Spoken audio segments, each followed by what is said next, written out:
Welcome to my review of the D&D Nolzur's Marvelous Pigments Undead paint set. This is a set of 10 paints plus a exclusive Acererak miniature that is produced by the Army Painter, licensed by Wizards of the Coast, and is also in cooperation with Gale Force 9. I'm going to review this paint set from a couple of perspectives. Number one is, I painted Nighthaunt with it. If you want to get just one paint set for your Nighthaunt or other undead army, so, Age of Sigmar, Warcry, that kind of thing, is this a good set to get? And then also just the set in general. The first thing to note is that of these 10 colors, 2 of them are not unique, which means you get 8 unique colors that you cannot get in the Army Painter racks at your local game store. You have to get them in this box. Now, I did find out that Army Painter will sell them separately direct from their website. However, even though they're only $2.50 US per bottle of this paint, which is not bad, the cheapest, it said, best way shipping was over $17 US to ship to the US. So I don't know if maybe they're shipping from Europe or something like that, and it's just cost prohibitive to ship. So if you run out of one of these unique colors, you might find yourself buying the set again, which is kind of a major con to this if you want to paint a large Age of Sigmar army. These 2 colors that are not unique are not super exciting. We have Abomination Gore. It's a nice red. I don't paint a lot of red on my Nighthaunt, but you could use it for roses and such that sometimes appear on their bases. And then Moldy Wash, which is really just military shader, it says on the side of the bottle there. And that's probably my least used of the Army Painter shades. And I do have all of the Army Painter shades. So, not especially exciting to get that in this kit. Though, we can set those aside and be happy with our other 8 paints. Especially 6 of them. So, these 2 paints, the Dracolich Scales and the Ethereal Spectre, I like these colors. You look in the little swatch on the top there, you've got kind of a blue color and a purple color. I think they're fine.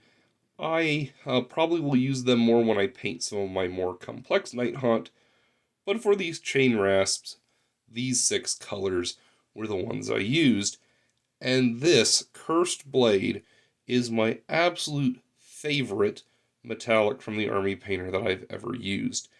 It's just such a unique color. It's not a bronze, it's not a brass, it's almost like a rusty blade color, like a cursed blade, you could say. That's why I really enjoy this paint a lot. I think that's the star of the show. As far as the rest of these, with Wraith Black and Ghostly Vapors and Bleached Skull and Cold Flesh and Ghoul Gray, I was able to paint these Nighthaunt characters. These are only using paints from this set, and I painted these fairly quickly. And they're definitely table ready. Put a whole bunch of these chain rasps on the table. They're going to be quite the spectacle, so I got a couple of those painted up. Overall, your classic Army Painter quality. These are nice. A couple of highlights here. You will notice the cowls.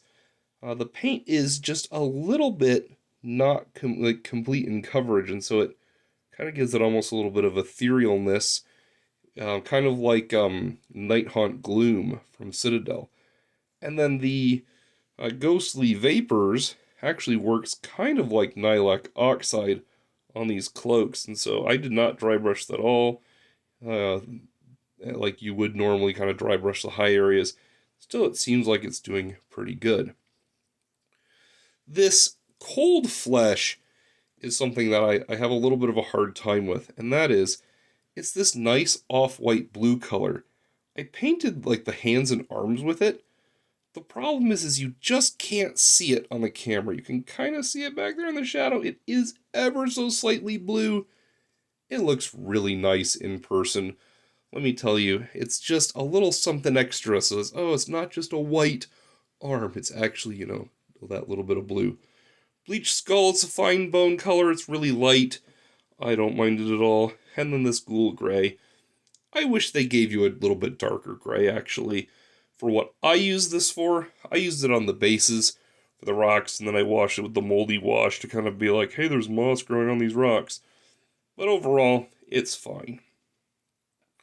Alright, so for painting Night Haunt, I would say this is a great paint set to get if you are only going to buy a few Night Haunt characters for playing Warcry. And you just kind of want to do that on a budget. And you say, okay, I don't want to spend a lot on paint. But I want a variety of colors. Get this set. It's great. It works nicely. Am I going to paint an entire Age of Sigmar army with just these paints? Probably not. I mean, I could, but more than likely what's going to happen is I'm going to run out of a few. I'm going to have to buy the set again. I'm going to have a bunch of extra paint laying around. It's just not economical. And so, for that reason, I would suggest that this is for painting a few things, such as a few Night Haunt, or maybe a few D&D characters, or things like that. So if that matches your situation, this is nice. If not, maybe I'll pass on it. I'm glad I got it. It's been a lot of fun working with it. I don't know that I really needed it. So, that's kind of my review. It's a great product for certain situations.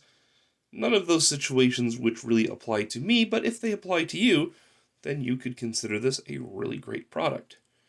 Now, folks who actually play D&D, which I've played D&D in the past, but I don't have an active group, might really appreciate this Acererak miniature. Alright? I don't know. It's kind of cool that it comes in there. If that's the only place that you can get it, that's kind of unfortunate. But it's okay. It's an okay model, but I haven't done a whole lot with it yet because it's not something that I'm going to be using actively for any of the games that I play. So, to me, doesn't matter.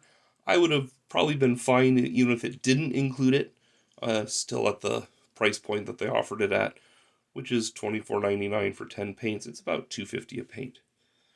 Worth noting, for that $2.50 a paint, you are getting a little bit smaller bottles here. So, like, here's a regular-sized Army Painter bottle. You see, you're getting less paint, which again is unfortunate if you run out, but is fine for the use cases that I think this set is for. So I'm not going to kind of ding it for that, really. Overall, I'm going to give this one a B. That's definitely a passing grade. You know, C is passing, right? B is passing into, your next, like, major class kind of thing, right? You have to get the B's in your major area. So, Army Painter, major area is painting and paint sets. You're passing in your major area with this one. This is a good kit. Definitely worth picking up if it fits your situation. I would recommend it. It's the same Army Painter quality paints that you're used to if you've been painting with Army Painter. If not, you are going to have a pleasant experience with them. Just remember to shake them, and these do not include mixing balls, so make sure you load some in like I have with these. I put one in each one, and that seems to be doing fine in this smaller container. Alright, well, I hope this review was useful to you. You got to see some of these paints on some miniatures and hear a little bit of my thoughts about them. If you have any questions for me, you can leave a comment or let me know what you are going to be painting with this paint set if you pick it up. I'd love to hear what you've got going on. Otherwise, thanks for watching. Take care. Let's get gaming.